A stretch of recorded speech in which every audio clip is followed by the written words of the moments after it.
Good evening. This is the Dominance Academy.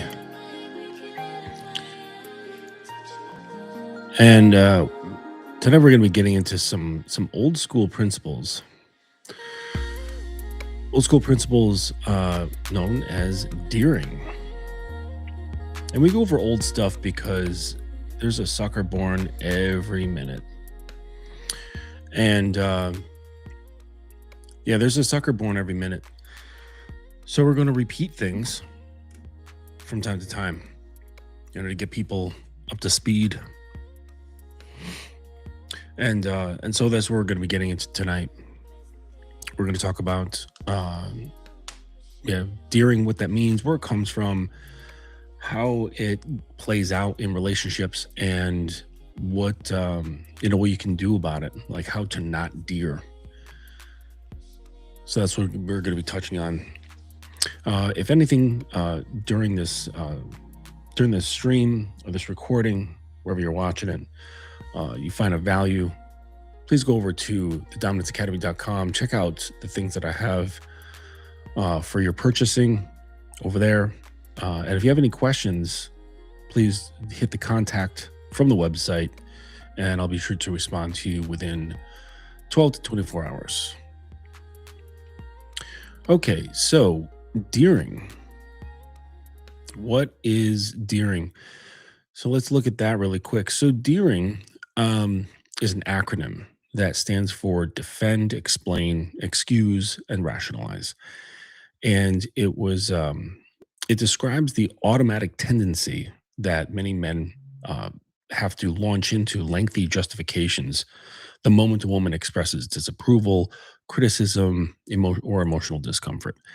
So rather than maintaining a clear and steady position, they shift into a defensive posture, offering detailed accounts, excuses for their actions, and logistical rationales in hopes of resolving the tension that's in the situation. This pattern is not new. It was articulated years ago by Dr. Robert Glover in his influential work, No More Mr. Nice Guy. If you haven't read that book, I highly recommend that you read this book. Most guys in the West anyways, most guys in the West have nice guy syndrome in varying degrees. It's just part of cultural conditioning. And so you got to learn how to expunge that from your system. So it was coined by Dr. Robert Glover in his book. Glover observed that many men, conditioned to seek approval to avoid conflict, respond to any sign of displeasure by trying to manage the other person's emotions through explanation. So what seems like reasonable communication on the surface is often something far more costly, which is a quiet surrender of a personal authority. So they're surrendering their own personal authority and handing it to another. In the realm of interpersonal dynamics between men and women, deering is particularly significant because it directly shapes the balance of power. Healthy relationships thrive when there is natural polarity, something that we talk about here on this channel a lot. One partner leads with calm certainty while the other feels secure to follow. When a man consistently deers, he inadvertently reverses that polarity. He places the woman in the role of evaluator and himself in the role of applicant seeking approval. Over time, this erodes respect, it diminishes attraction, and creates resentment on both sides. So let's examine how deering operates in practice. So imagine a man has made a decision about weekend plans. He chooses a destination based on what he believes will be enjoyable for both. When his partner voices disappointment and says, the woman says, expresses her disappointment and says, "I'm not sure about that place," the deer response unfolds fairly predictably. So we're going to go through a defending, an explanation, an excusing, and a rationalization. So he could defend it with, "I only chose it because I thought you would appreciate the choice of scenery."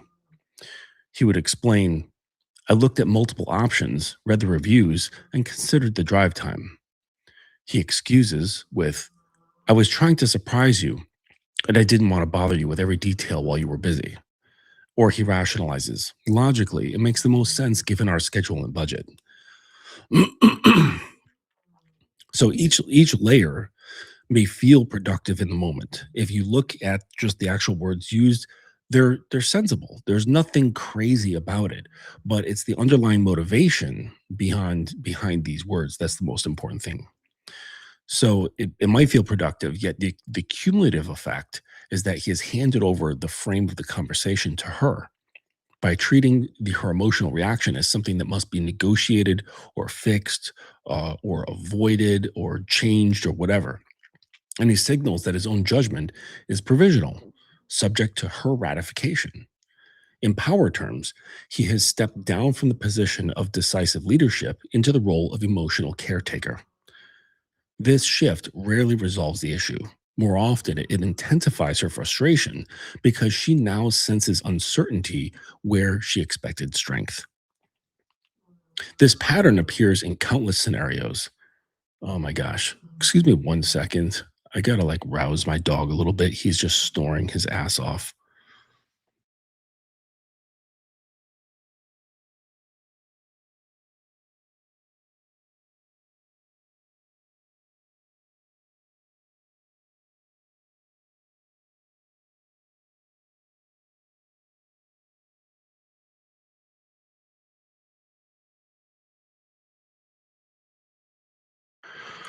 All right.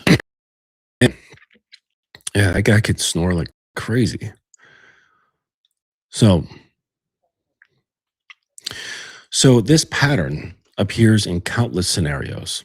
How he handled a conversation with a family, a financial decision, even intimate moments. The content varies, but the structure remains the same. The man enters a reactive loop, believing that more information and more justification will restore harmony. Instead, he teaches her, often without realizing it, that she can reliably disrupt his equilibrium with a tone, a sigh, a pointed question, body language, and it's going to cause him to react. It's going to move him off of his square. So why does this matter so deeply in male female power dynamics? Because women are highly attuned to cues of certainty and leadership.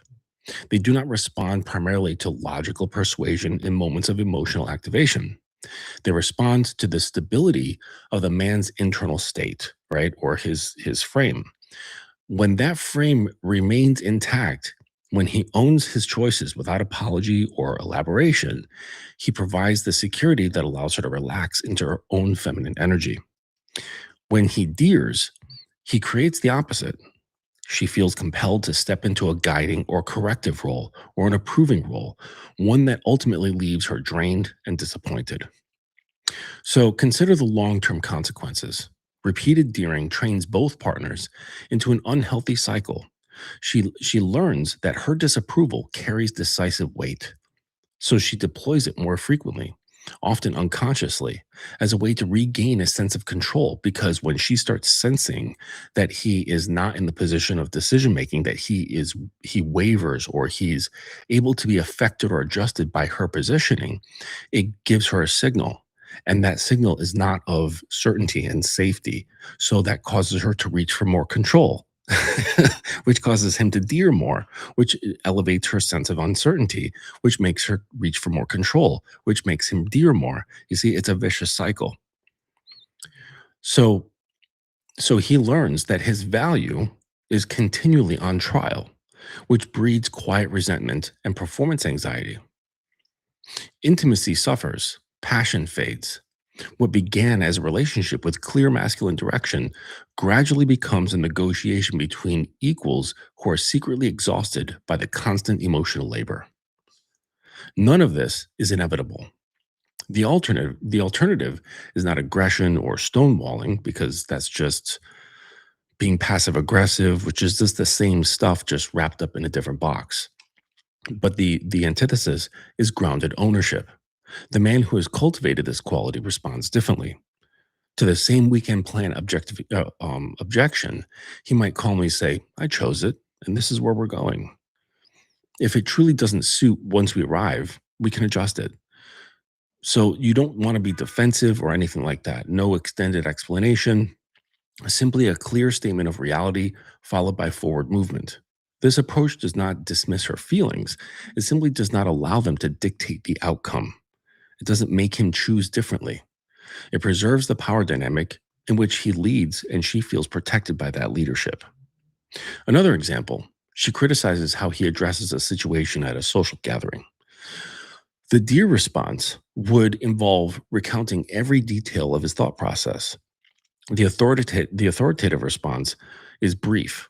That is how I handled it. I stand by the decision. Then he changes the subject or offers physical warmth if appropriate. The Deering response, he would be going through, he would defend what he said at the social gathering. He would explain why he said what he did. He would excuse himself or he would rationalize why he did these things. So, um, so in both cases, he acknowledges her input without subordinating his judgment. This distinction between listening and yielding is fundamental to maintaining healthy authority. Okay.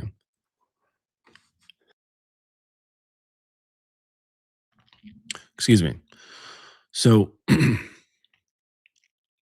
shifting away from Deering requires deliberate practice on three levels: awareness, language, and your inner confidence. So, we'll begin with awareness. The next time you feel the impulse to justify yourself, pause. And developing awareness is a practice in and of itself. It's almost like creating a second consciousness that's aware of the first consciousness.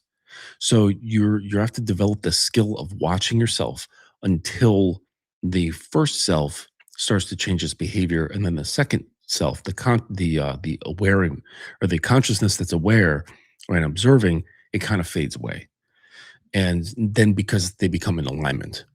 So, but until then, you have to develop this practice of learning how to observe yourself in real time, not just in reflection and saying, "Oh, geez, I should have said this," or "Oh my gosh, I defended myself unnecessarily," or whatever. And that's a good first step to have that level of awareness. But you want to have it happen in the real time and catch yourself before doing these things. Take a breath, pause, and then say what you need to say, not what your fearful emotions want you to say.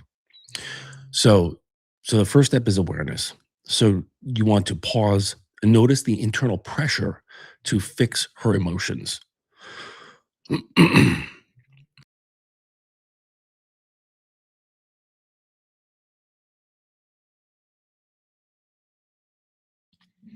Because it's guys with nice guy syndrome, they have developed over years a very strong sensitivity and awareness of other people's states. They're very attuned to other people's states, and this comes from parents, typically, or whomever raised them. And usually, it comes from someone is very intense, like either mom or dad is very intense, and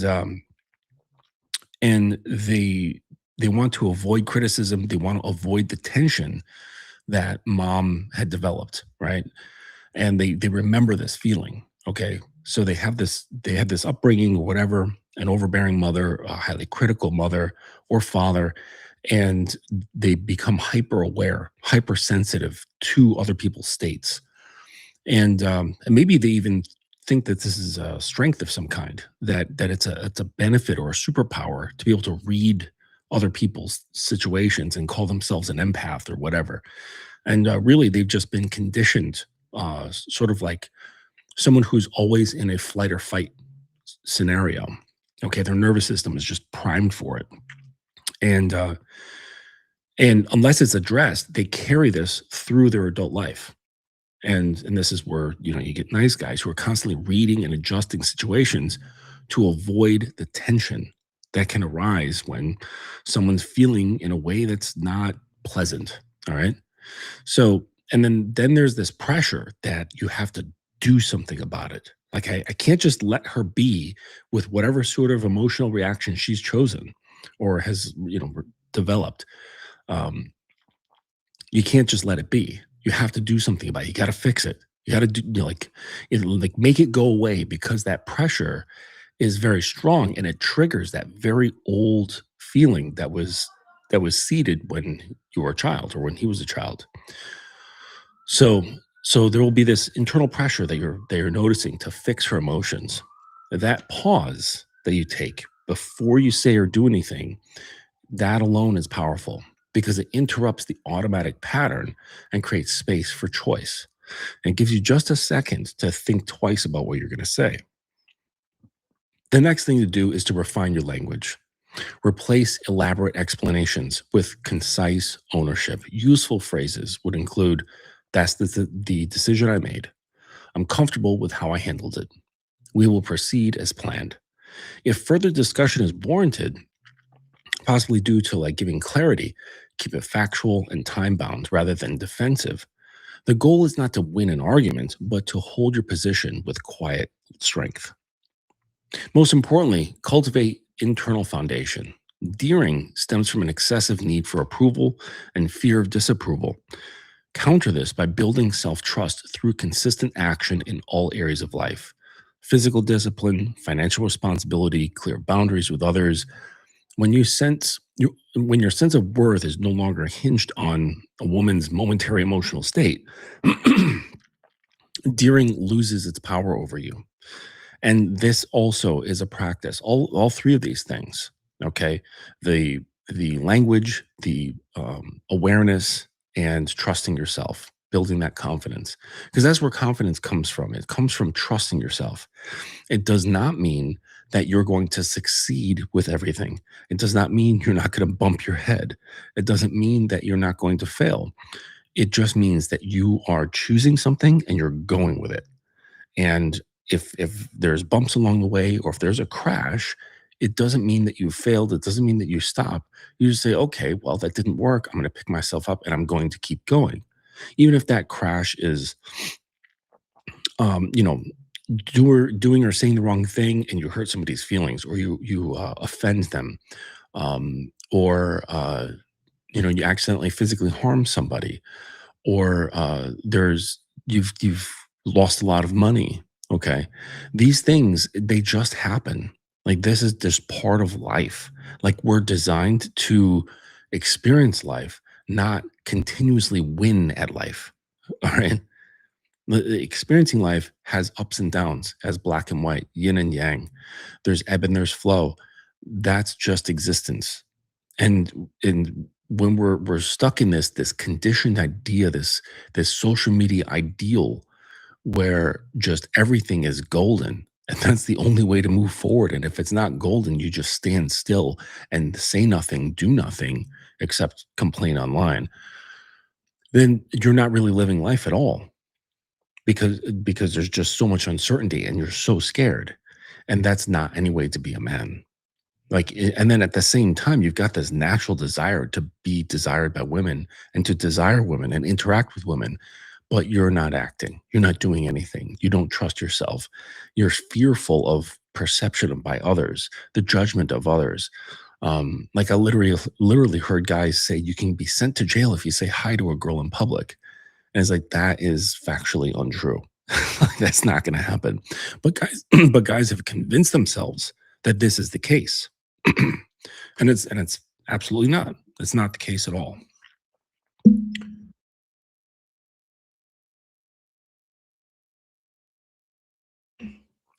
So so as you implement these changes, you'll likely notice resistance at first, like internal resistance, as well as external resistance, and that's okay, right? She may test more intensely, precisely because the old pattern is breaking, and this is normal. Remain steady. Tests are not punishments. It's not a sign of disrespect. It's her trying to feel out reality. And that's what us humans do. Okay. Like, for her to trust you and desire you implicitly, just off rip, is incredibly rare, and almost almost suspect. Like it's weird if you were to come across a complete stranger and they have complete trust in you, complete faith in you, and they just met you. It doesn't make sense. Um, maybe they would be overridden by feelings of lust, but that's trust only to a certain degree. Okay, um, that's just sexual. All right, when we're talking about like the instinctual trust, like the survival stuff, like that's um that's a different level of trust. So if that's unnatural, then it would be natural for someone to be mildly suspicious, or at least have their antennas up and paying attention, and possibly testing to see if who they're interacting with is really that way, is not bullshitting them, is actually someone who is solid and grounded. Because someone is, then their tests really just kind of bounce off or dissolve. Like there's really no effect. And then that gives her information. It gives her feedback, and she's like, "Oh, all right." Not consciously, but her nervous system says, "Ah, okay. So this guy doesn't fold. This guy isn't rubbery in the sense that he like my words or tests bounce off of him." And then the bouncing off is like being passive aggressive, him defending himself, him explaining himself, excusing and rationalizing. This is yeah, this is being soft where her words like bounce off of him, and they're like ricocheting. Okay, like something that's solid, it just hits and drops to the ground, right? Like a bird flying into a window that doesn't realize that it's there. And it's funny. I remember like many years ago, one of my first clients who came to me, and his name was Chris, and he was married, and he was married to your stereotypical spicy, fiery, bossy Latina, and he was Latino, and I understand like this is a stereotype, but it's a stereotype for a reason because that was his wife.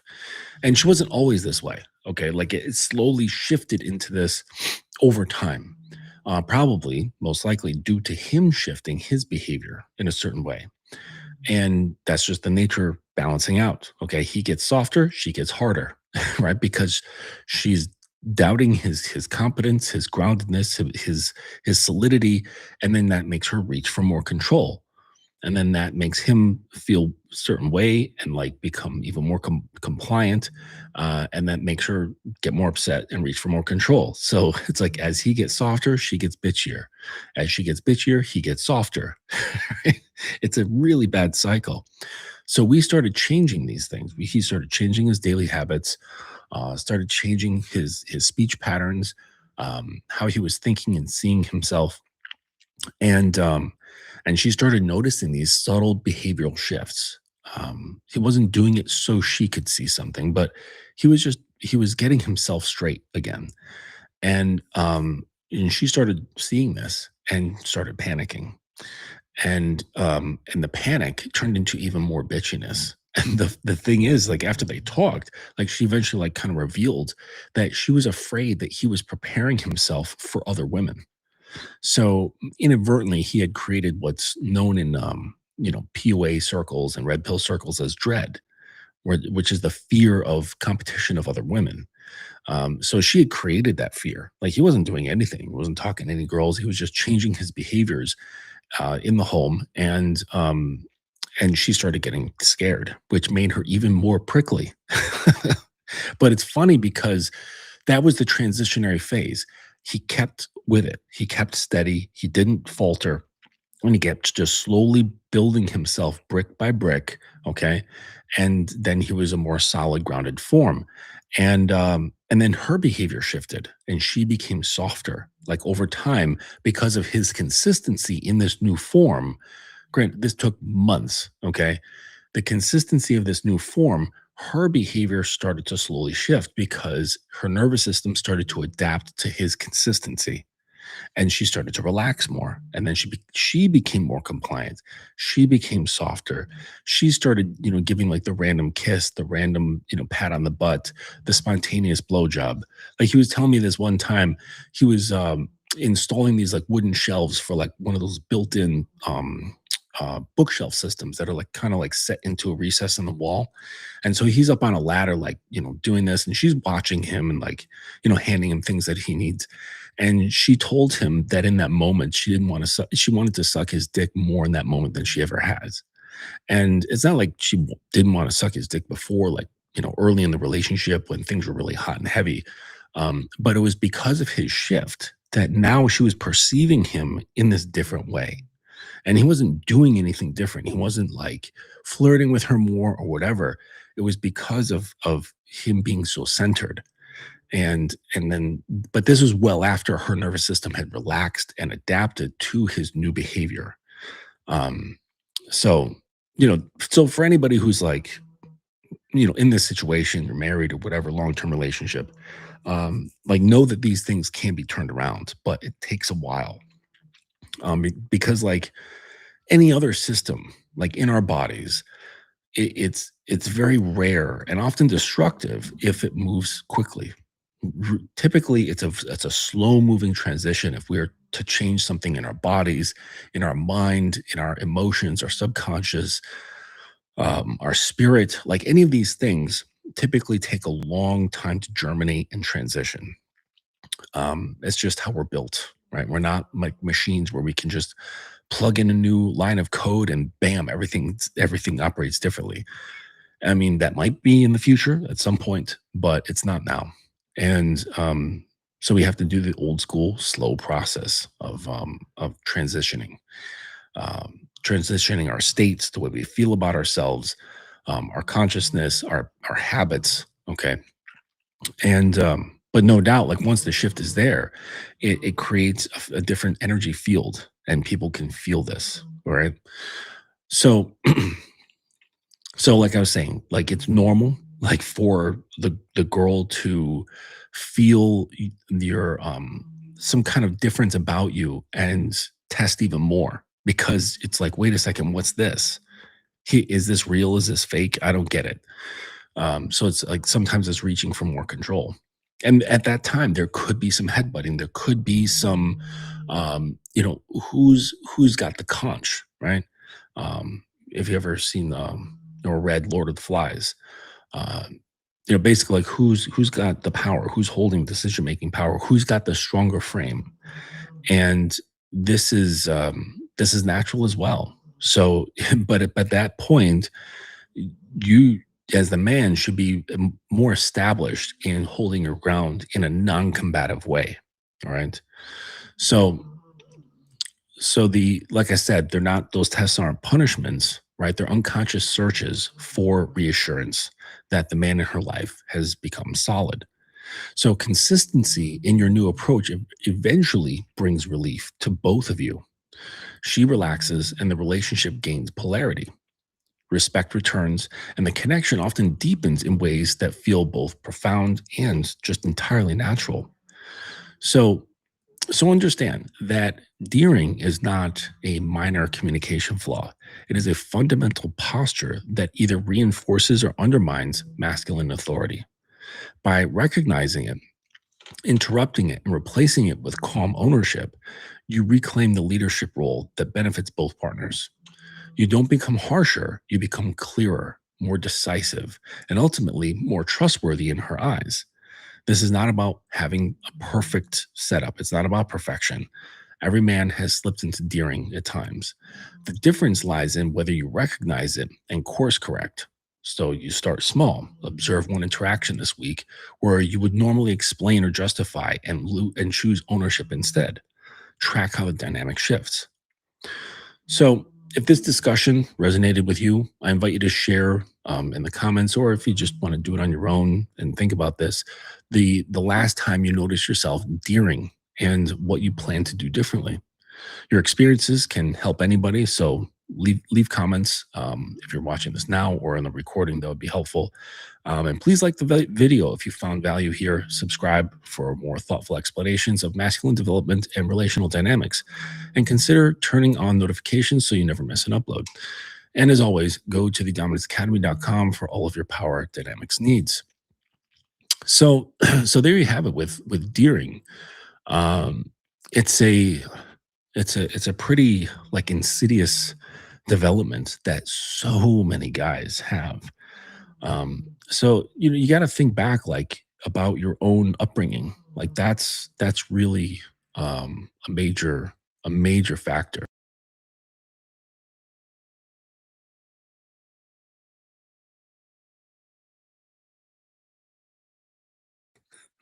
I gotta like throw a pen at my dog because he's snoring so loud. Um, but uh,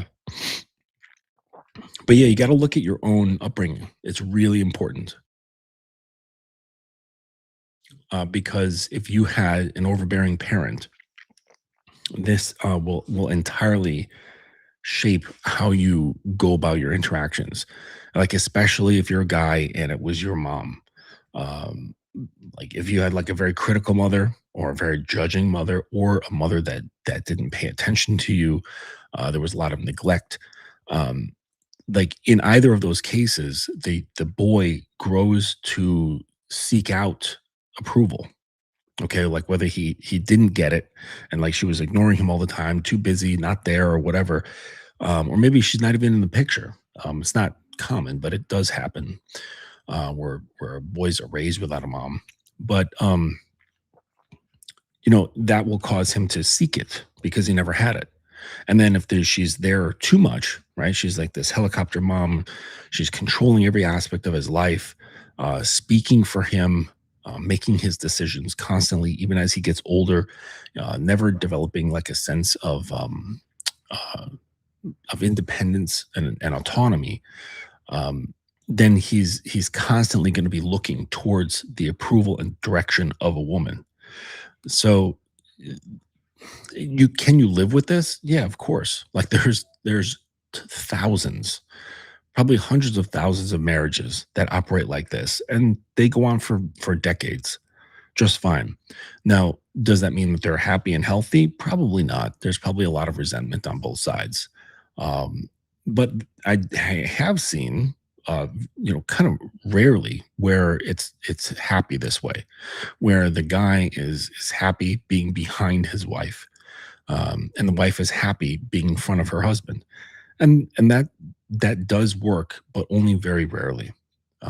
So I would suggest if you've got this, and it's highly likely that you do have some degree of this disorder, the nice guy disorder. Um, I don't like calling it a syndrome because I do think it is a disorder. Um, then you have to attend to it. You have to start behaving differently, think of yourself differently, and and start understanding where the tethers lie, where the current hooks are, and the tether that goes all the way back in time into your childhood. Um, because it's never going to get better until you start addressing these things. It's not going to get better if you say, "Okay, I'm going to adopt all these like masculine things. Like I'm going to get super fit. I'm going to join an MMA gym. I'm going to start talking like a fucking boss. I'm going to start, talking like a, like a bold misogynist or whatever." Like that's just copes. Like those are just copes to make up for the facts that you're not grounded. Because the reality is that truly grounded men really just don't have to perform. There's no loud performative masculinity. Like because there's no reason for it. Like like the mountain doesn't have to speak for itself. You know what I'm saying? Like it just is. The oak tree. That's the kind of vibe that you want to develop. And so it's sort of like a silent power. It's calm confidence. It's calm conviction, which is basically having full belief in yourself without having to shout it to other people. Because if you're trying to convince others, or you're probably also trying to convince yourself about like how cool you are, how tough you are, how rich you are, how fit you are, how much you can mog another dude. Like mogging in itself is textbook insecurity. textbook, because it's like you're so concerned about how you measure against other men that that's a position of weakness, even if you're on top, because it means that you're playing a game of of comparison. And my what was it? My high school, yeah, my high school art teacher, when I was like really getting into art, she says, "Justin, just remember, comparison is the death of joy." And she's absolutely right, because once at least as an artist, once you start comparing your work to masters, and I don't mean looking at masterwork and analyzing it, but comparing, it will kill you. It will destroy your spirit, even if you become very good. Because if you keep that habitual type of thinking of comparison, no matter how good you are, you're always going to be looking ahead or what's above you. And there's always going to be something that you find, because that's what it does, right? It searches for confirmation bias. And because you've conditioned yourself to always be in that state, regardless of how good you become or how attractive you become or how wealthy you become or how fit you become, um, how outwardly masculine you present yourself, you're going to be stuck in that paradigm. And so you're always going to be enslaved to it. Um, and it's going to be, and that'll be a draining trap. Okay. So be very mindful of this stuff. Um, And like I said, it's something that takes time. You can do it on your own. You don't necessarily need a you don't need a guide, but it's helpful because it shortens things. I didn't have a guide, but it took me a long time. Like it took me many years to kind of like filter through a lot of the conditioning that was within me, and know that the vast majority of men, I would say almost all, are conditioned to be in a certain way that is subservient to the social order and subservient to women. That's just how things are in the West. That's the way they've been for a very long time. Even going into like previous decades, because that's always like in service to, right? In service to women. So what do they call that? Like benevolent shit. What is it called? Um, what did they call it? I think it was like benevolent misogyny. Um, like the whole like chivalrous kind of guy. Like that's all nonsense.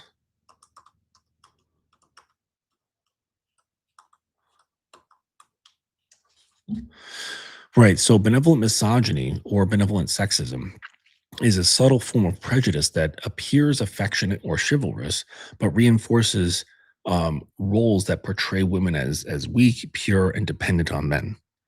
So that's that's part of the conditioning as well. Right. So like people, they will um they'll big up like the 1950s, right? when things looked great. There was a lot of propaganda too, like about like this perfect America, when it was like shown in like TV shows, movies, literature, art, and all these things. And that's not really how most people lived, right? Like the stress of life has never gone away. Like there's always been conflict. Um, and so we, further generations down, we kind of have only like the bits that we can look at, right? Because it's not like they had video cameras or something like that, like in people's homes. So all we have are like the symbols that were describing an ideal, and we think that's what it actually was, and that's not the case. All right. But what was happening there was benevolent sexism, which appears to be great. It appears to be nice. It appears to be like chivalrous and serving, but it's still like catering to women. Okay.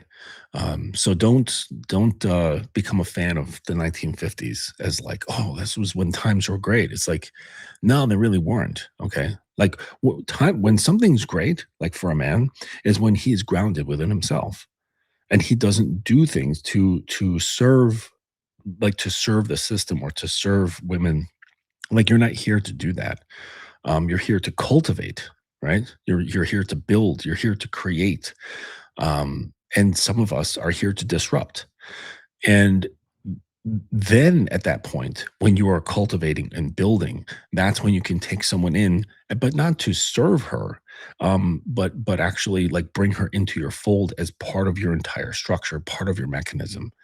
Um, and then actually it becomes like her serving you, depending on what your needs and the structure and things like that.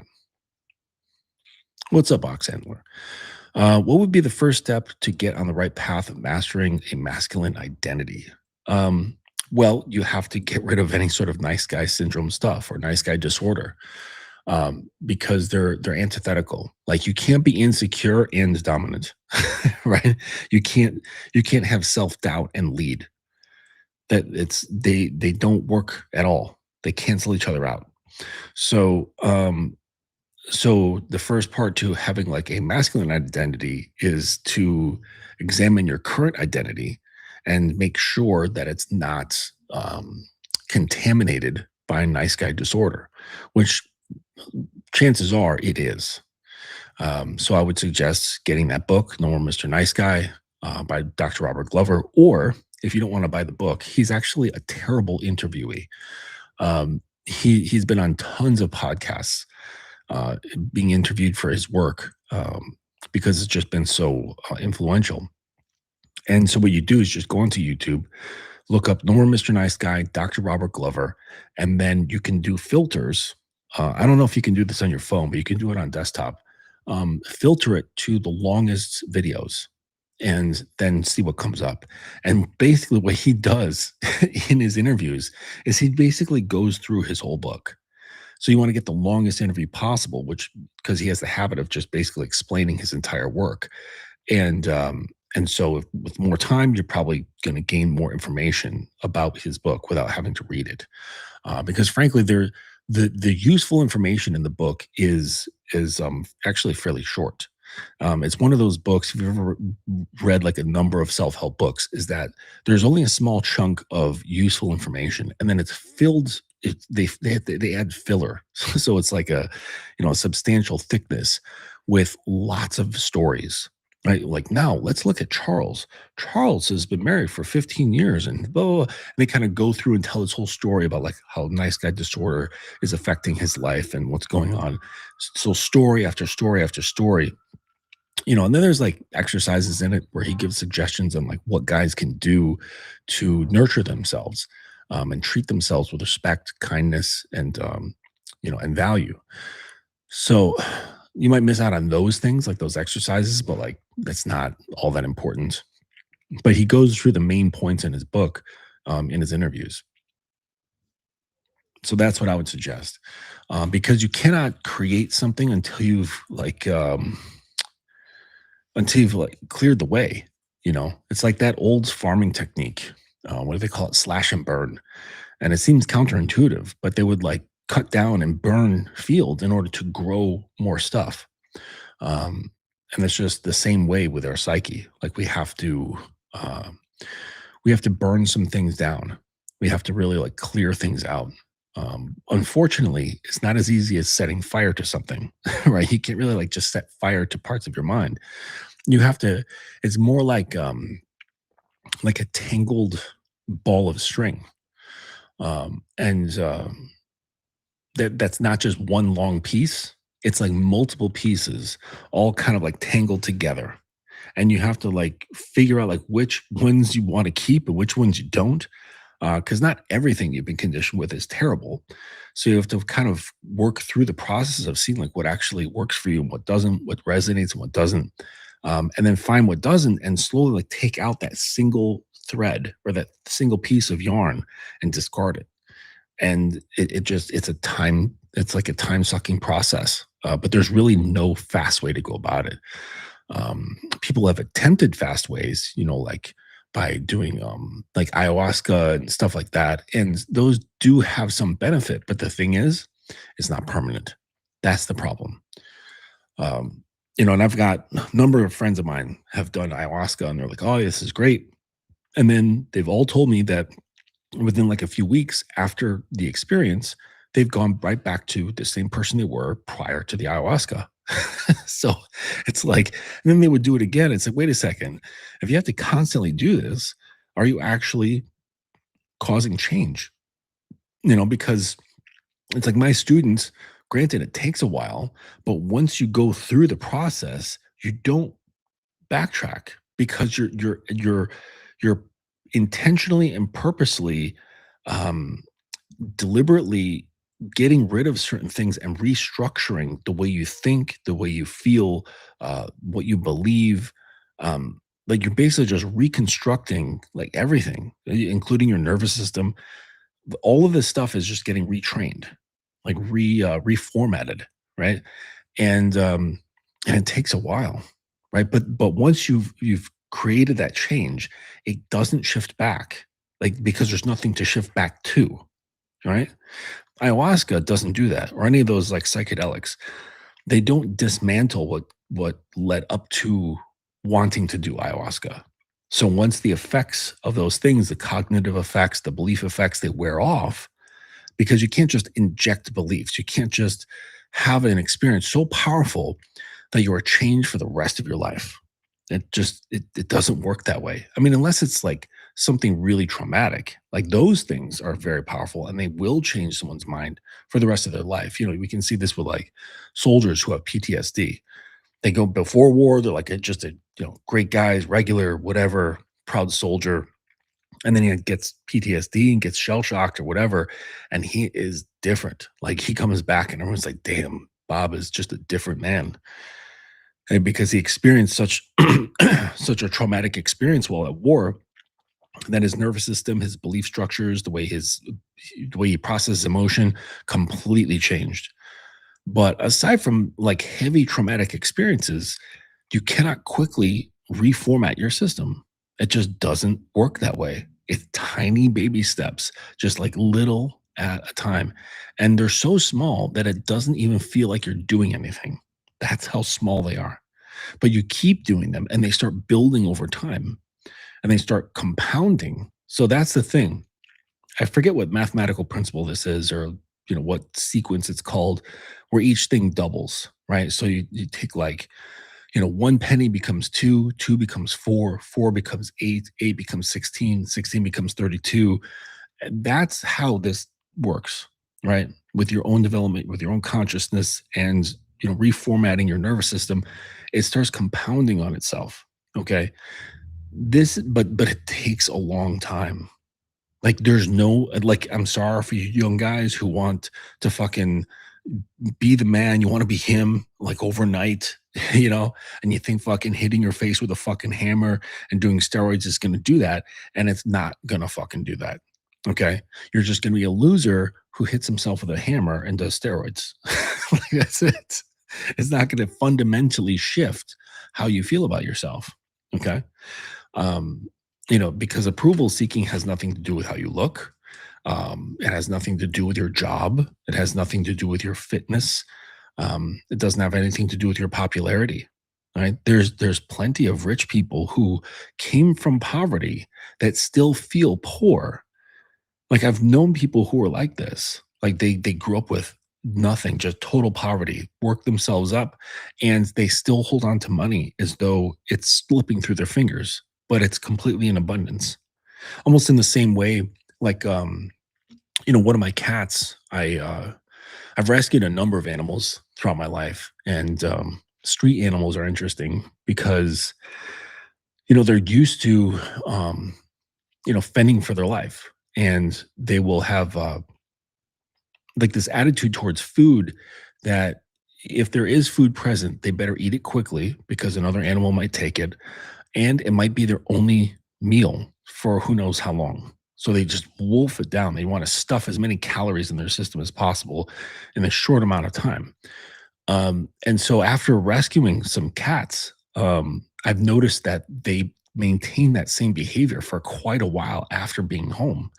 I put down the food and it just quickly run over to it and just wolf it down. Okay. Sometimes so fast that they would puke afterwards. So I'd have to like, okay, I can't give them like a full can of food. Like they have to just have like little bits and then like feed them a little bit at a time. And slowly over time, they start realizing, oh, okay, this food is regular here. I don't have to.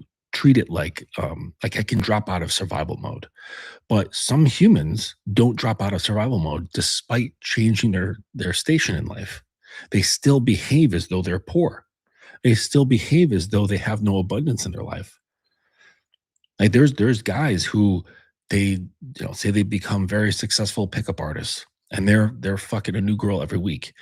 They still, because of their past, they were conditioned, their nervous system, their beliefs, their emotions, how they see themselves, all from a position of lack. All right.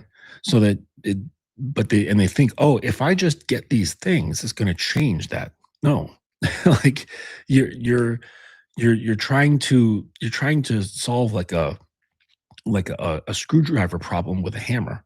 Like they don't, it doesn't apply, right? So they think like, okay, like if I get more money, I'll feel better about myself. That doesn't make sense, right? Because more money solves money problems. Okay. It doesn't solve emotional problems. It doesn't solve identity problems. Like identity solutions solve identity problems. Does that make sense? Like they have to be in the same lane. So you could do all this mogging shit and maxing shit and all that nonsense um in the hopes that you would feel better about yourself. And like I guess even with an added layer of with comparison to other men. and and it's not going to work. It isn't. You're always going to feel that hole. You're going to feel that pit, which unfortunately is going to make you work even harder in these maxing areas.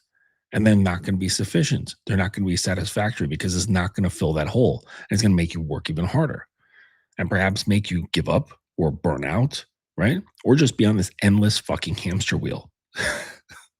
It's crazy. You solve self to self problems with solutions that are geared for that. Okay. Like, sure, like if you're depressed because you're out of shape, getting in shape will help that.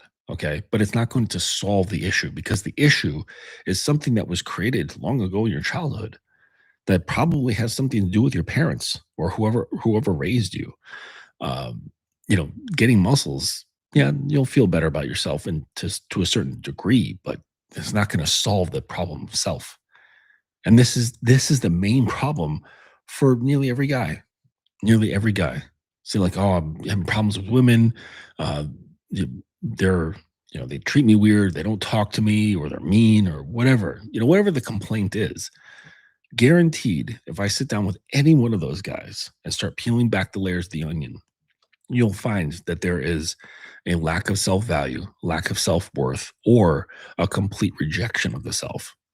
And then that leads to, well, how did that belief structure come into play? Because it's like babies aren't just born saying, I'm a piece of shit. I don't like who I am. Right. It's something that's learned. It's something that's learned over time. So then it's like, okay, well, where did we learn this? And you got to start looking, peel the onion even further. Okay. But it's like, yeah, that takes time. It's like, damn, well, I just want to, I just want to bang women. I just want girls to like me. It's like, well, it's really cliche, but they say, how can you expect love if you don't love yourself? Um, and the thing is that you don't love yourself is the main reason why you want love from someone else so badly. That like it makes perfect sense, doesn't it? You want it like there's so many guys out there who are dying for love. They want love. They want to be in love, right?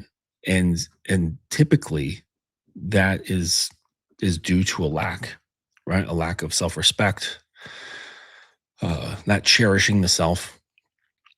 Um, and this is something that like I would expect for girls, right? Because in my worldview, they represent the void, right? They represent the dark side of the yin yang. Um,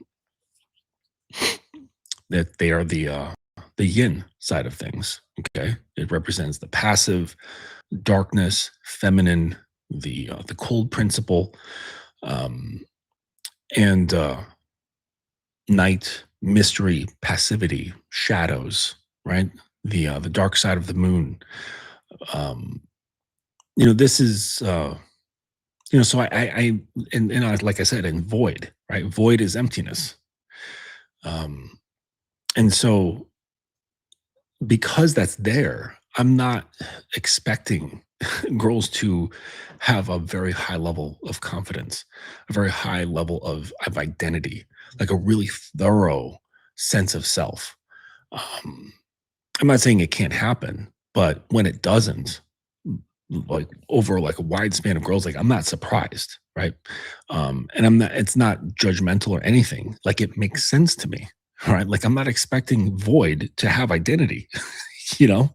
I'm not expecting darkness to have identity, or to be secure. Now security can happen through this for girls because, but they have to get away from the superficial. The insecurity is often linked to their appearance, right? But when they become more grounded, I don't know if that's the right word, but or attuned to the dark feminine, right? To the mystery, to the shadow, to the void, when they like accept that part of themselves, that they're a receiver, okay, then they're like the confidence can grow within that. But it's not the same kind of confidence as like a man's confidence. It's not an outward confidence. It's an inward confidence. Um, just based on understanding, not based on like what one has, or what one has done, right? That's different. All right. That's surface level. It's a bit more masculine. It's a bit more yang. Um, so it doesn't surprise me. I'm not expecting girls to have a strong sense of identity, to have very high confidence. I'm not surprised if there's self doubt. Okay, because in their like ultimate form, right? If they're fully immersed in their feminine, if they've become fluid, as we like to talk, or liquid, uh, when they can pour into your vessel without hesitation, they're they're in their most powerful form, right? Which is that flexibility, that formlessness.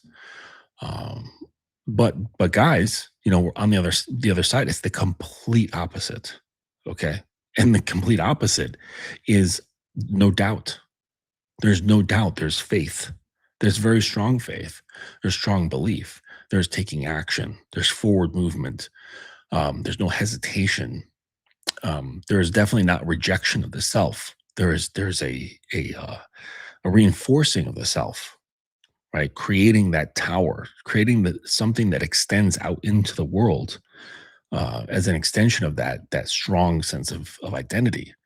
Um, and this benefits her, like that benefits the woman that's with him, because the stronger his identity is, the the um, the more solid of a thing that she can rest into, and allows her nervous system to relax, right?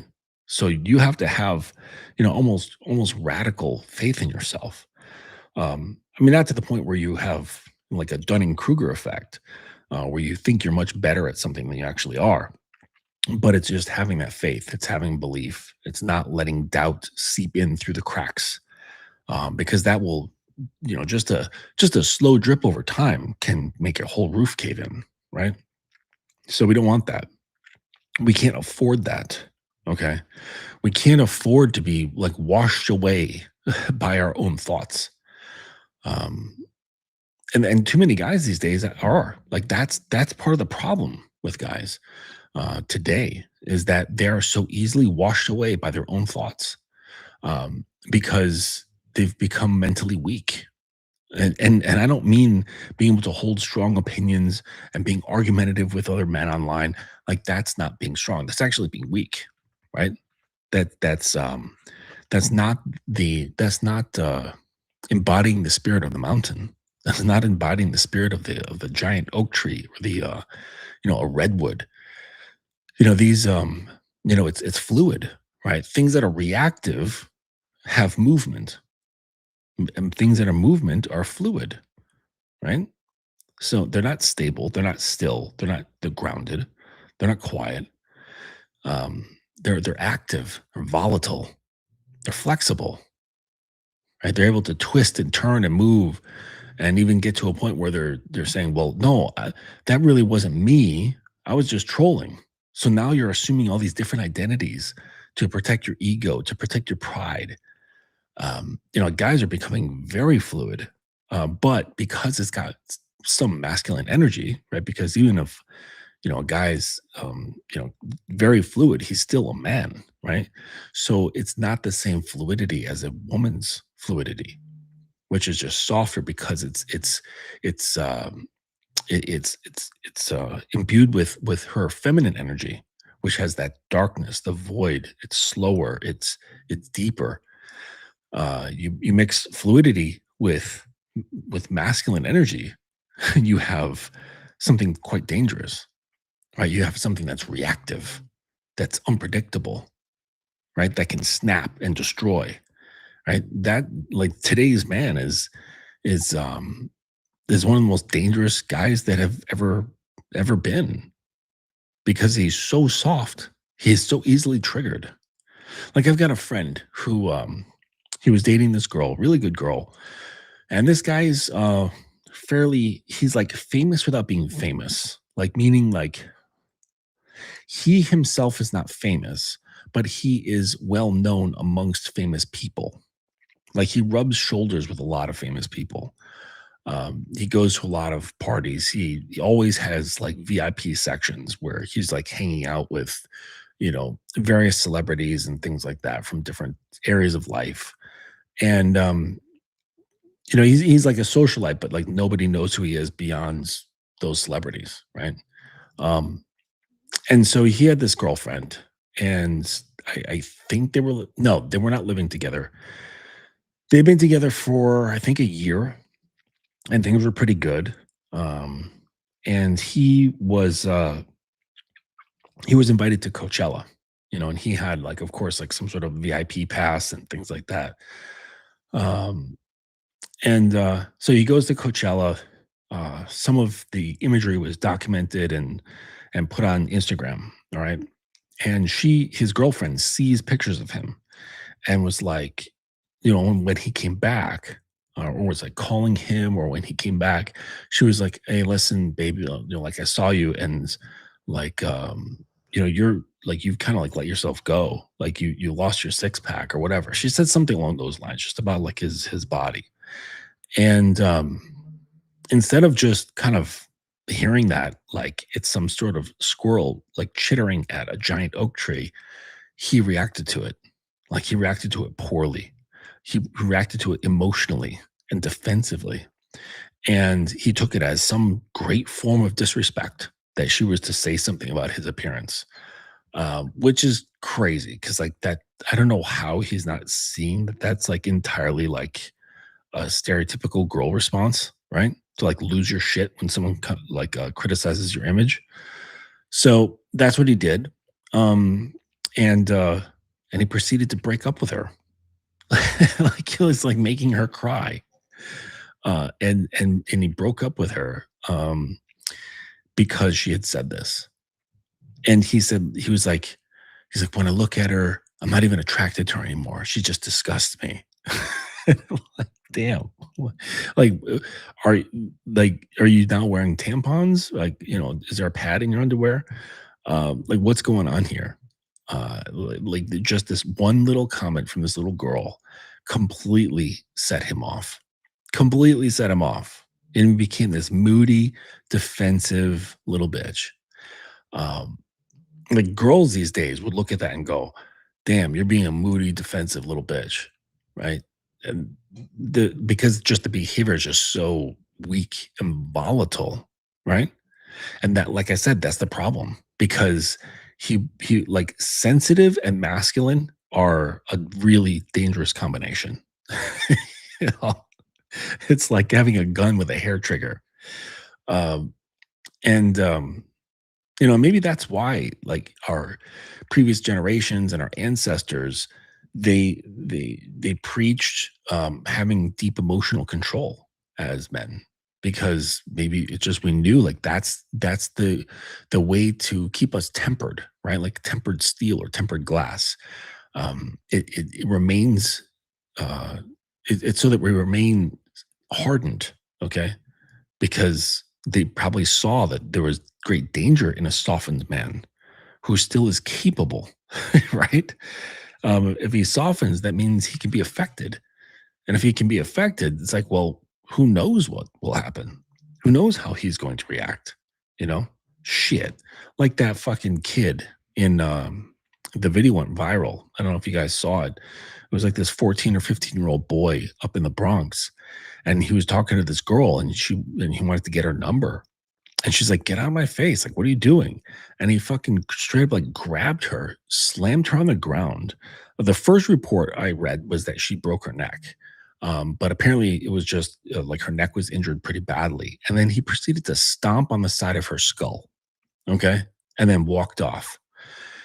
Um, and she sustained some brain injury, but I don't think it was like too bad. She was in the hospital for a couple of days. But I'm glad the outcome wasn't as severe as the first reports because they were saying like broke her neck and like fractured her skull and brain damage and all this shit. But it was far less than that. But you see it and it's like it's a real fucking body slam. Like he picked her up off the ground, her feet were up in the air, and he fucking tossed her onto the pavement. And then when she was down, straight up fucking stomped on the side of her head like with force. That's the result of soft masculinity. And people think like, oh, soft masculinity means you're like, oh, like you're this passive pussy. Like, yeah, sure, that's one way, okay. But there's many facets. There's many versions of softness, right? But and that masculine energy is there. So if there's a strong masculine energy, but the form has become soft, that's fucking crazy shit right there. That is crazy work, right? And you get results like that teenage boy. Um, I think they charged him with shit. What was it? I think it was. I don't know if it was assault first degree or second degree. I can't remember.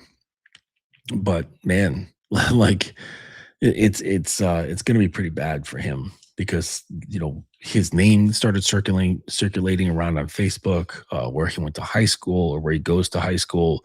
Like there's going to be like a number of people who are out for him. Um, fuck, like I might be wearing an orange jumpsuit if that was my daughter, for real. Um, I don't know if I'll be able to contain myself.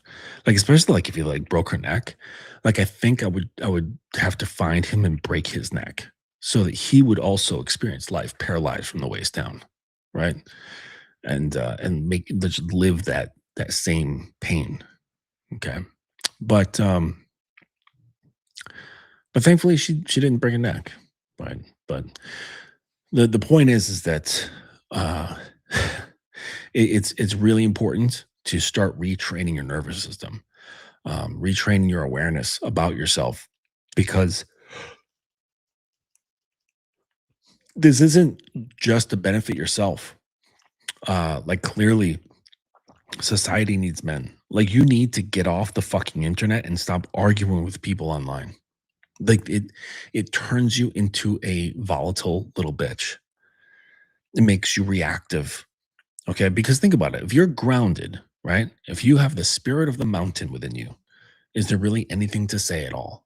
Like somebody says they've got this fucking comment about, I don't know, some beef between a drag race between a gas powered car and a Tesla. Like, do you really need to weigh in? Does a mountain need to say anything at all? Like, if it's not anything directly with his life, right? Does he have to say anything at all? Like, what? You gotta like watch yourself. Like, think about it. Like with those, like the nice guy knee jerk reactions of the deering. Okay, defend, explain, excuse, rationalize. It's the same sort of thing. And one of the steps to help get this out of your system is to pause before you say something, and then try to reformulate. If even to say anything at all, you if you do choose to say something, you think about it. You say, okay, what needs to be said here? What's proper? But with the context of the internet and comment sections and all that shit, like really, what's the reason? What's the reason for voicing your opinion? Are you really going to change anything? Is it going to help you at all? Does it bring value to anyone? No. Like I've left probably thousands of comments in my life.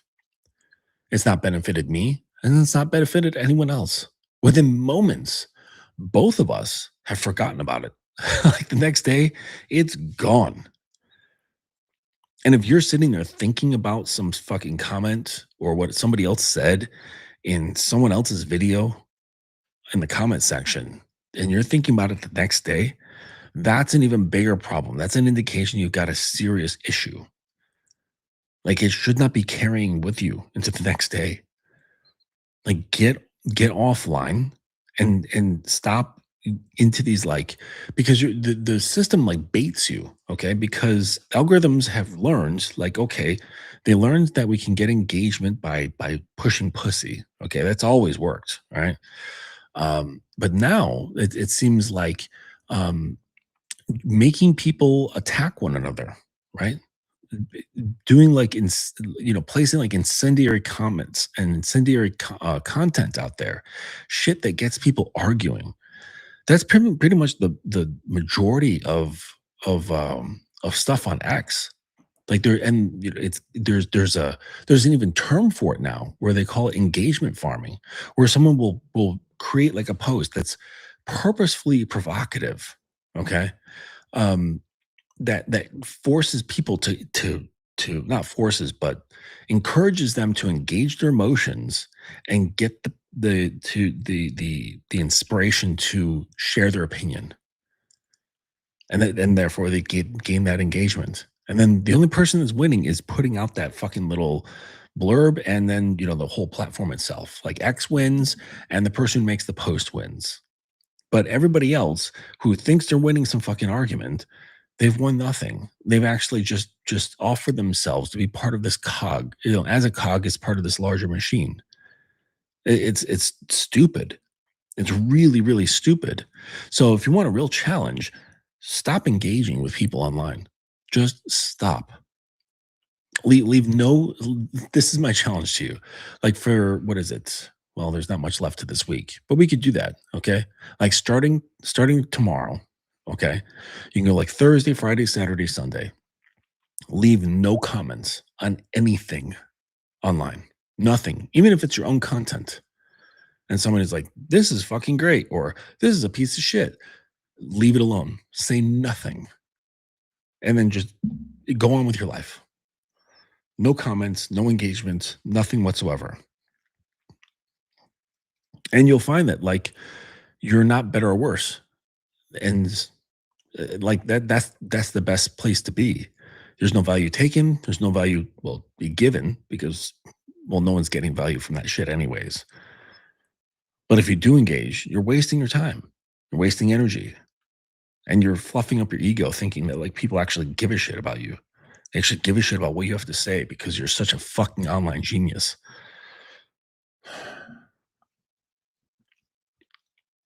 But this is part of the art of reclaiming your mind, reclaiming your identity. Okay, because the more you engage, the more you kind of like go out there, the more habitual it becomes. And before you know it, you've got a nice little habit of doom scrolling. And you've now like that's now a hobby of yours is doom scrolling, right? But it's not a hobby, it's an addiction. It's like you just wake up, you're like, oh my gosh, let me just like go through, just start getting at your phone, right? And just start scrolling like for no fucking reason other than to get that dopamine addiction. So you have to kind of like deregulate this, this addiction to, all this stimulus. Because if you keep it up, all you're doing is just weakening yourself day after day after day after day, subjecting yourself to the machine and slowly becoming the machine itself, right? Because now you're part of the algorithm, right? Like there is no algorithm if people don't engage with it. It needs engagement in order to survive. But the more you engage with it, the more it reads you and starts moving information in towards your brain that it wants you to see and that you want to see. So it's like the synergistic relationship is really weird. You're saying like, I want to see this, and then the algorithm's like, well, I want you to see this, and you kind of converge, and now you're. It's almost like you're one. It's a weird thing, man. Like, you guys got to really, really be careful with your minds, because it's the last stand. It's the last stand. Yep, you want to really like get off the matrix. You have to reclaim your mind. Let's see here. Did little shit wake up yet? No. Huh, that's unusual. Anyways. Yeah, so I hope you got some good information um about deering, how dangerous it is. Again, if you want to learn more about nice guy disorder, look up Dr. Robert Glover online, look for interviews of his, and just filter to the longest videos. All right. And just watch that shit. It's really good stuff. His work was brilliant. Unfortunately, he never really like cured himself because he kept falling into the same patterns. But as they say, the cobblers, what did they say? The cobbler's kids don't have shoes. Um, Something along those lines. I forget the idiom, but that's okay. A lot of times it's more of like a do as I say, not as I do. And that's how things work, you know. But yeah, you definitely got to stand on your word, stand on your choices. All right? Don't be afraid. Don't be afraid of disappointing some girl. It's okay. Like, she's not your boss. She's not your authority. And it's okay for girls to be upset. All right? They're entitled to their emotions. Okay? All right. Well, we're going to cut this one here. Got some clients to attend to with messages coming in. So thank you for joining me here this evening. And thank you for watching on the replay. I appreciate you. And we will see you next time. Take it easy.